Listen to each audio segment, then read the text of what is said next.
with Chapter Chicks, and I am here today to review Obsidian by Jennifer L. Armentrout. This review was requested by both Liz and Kim.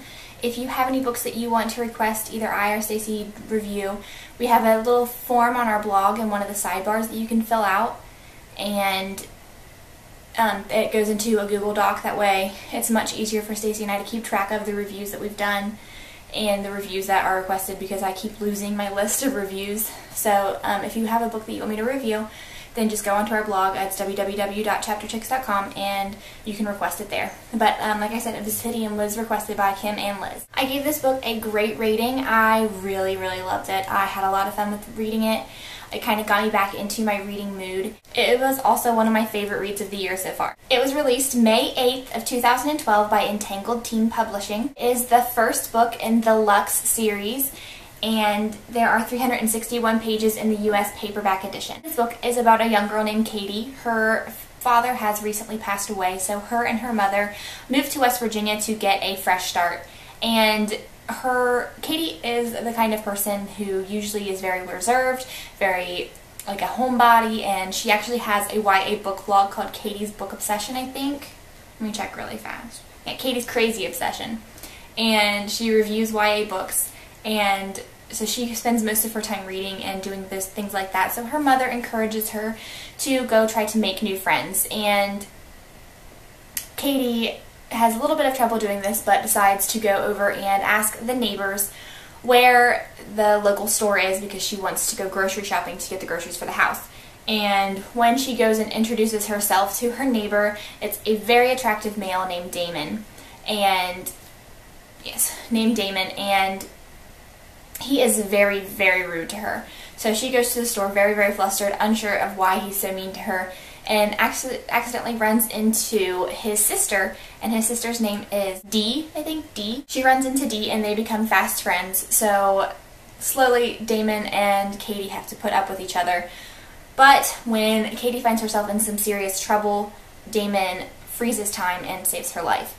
So Katie's like, wait a minute, that's not normal, and she figures out that Damon is an alien, and she's living next door to aliens. And all this is on the back of the cover. Not all of it, but all the main stuff is on the back of the cover. She has to put up with Damon because she is marked, and there's something dangerous about being marked.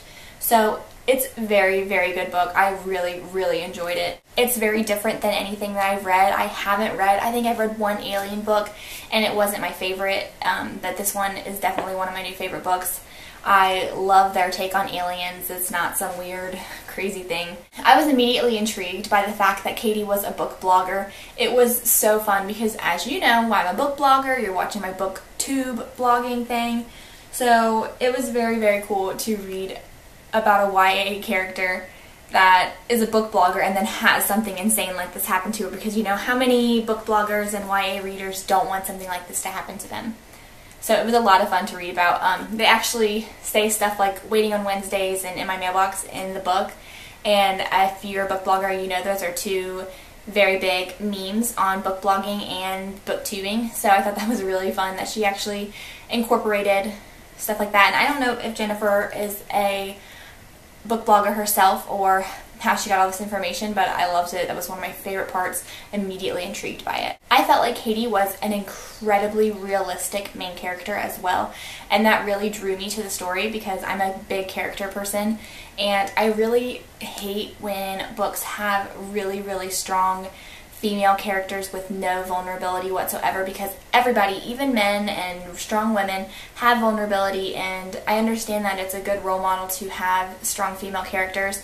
But I really like when they are a little bit more realistic and can be very strong, but can also be very weak at times, because that's how humans really are, and so it's really nice to see that incorporated into a book. She definitely didn't let people walk all over her, though. She wasn't just vulnerable. She was also very realistically strong, and on the outside she was strong, but on the inside she was weak, just like people are. And I love that about her. I think that she was funny.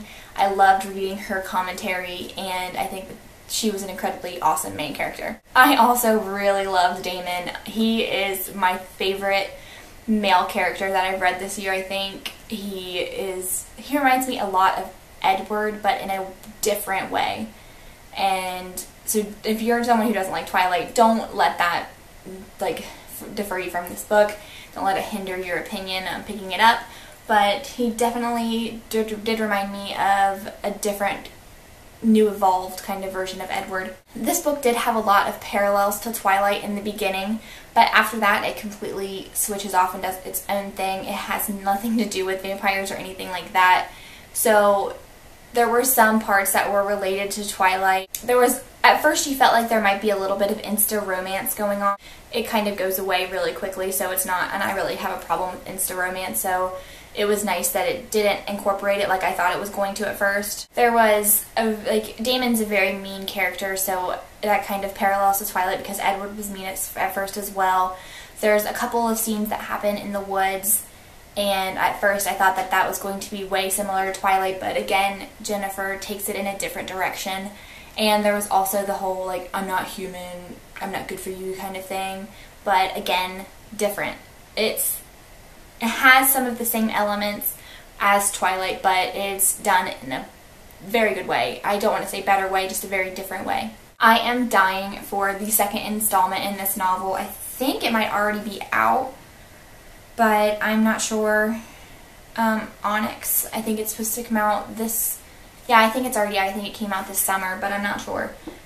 But I cannot wait to get it. I'm so glad that you guys requested this. I actually ended up picking it up before I saw that you guys requested it, but since I saw the request, I read it sooner. I bumped it up on my to-read list, and oh my gosh, I loved it. It definitely got me over my reading hump, and I'm very glad that I read this, so definitely check it out. It's not just for girls. I think boys who like YA can also enjoy this book.